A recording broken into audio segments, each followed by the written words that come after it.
Lady and gentlemen อันนี้แมนปาเลสไตน์นี่ประท้วงอยู่ทอรอนโตเนาะเขาเจอกับประท้วงหลายอย่างนั่นแหละ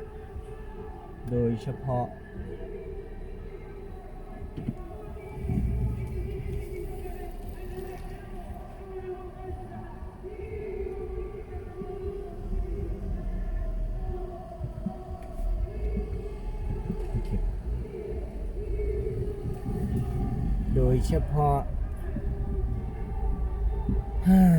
โดยเฉพาะ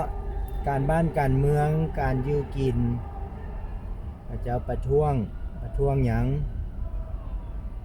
ท่านก็เบิ่งเอานั่นแหละ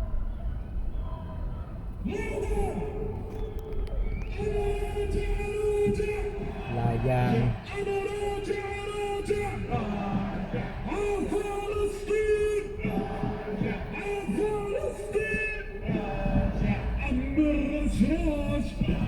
ว่าบ่พอใจ